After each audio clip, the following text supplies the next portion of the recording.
Hi there. I'm just going to show you how our Lay and Play adventure mat fits back into its stuff sack. So we'll take these off.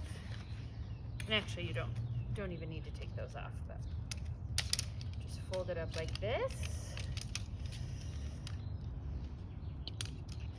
And this is all tent pole technology, so everything just pops apart. Then fold it up, lay the poles here, lay your rings in here, and just roll it right up. And grab your stuff sack. Oops, stick there.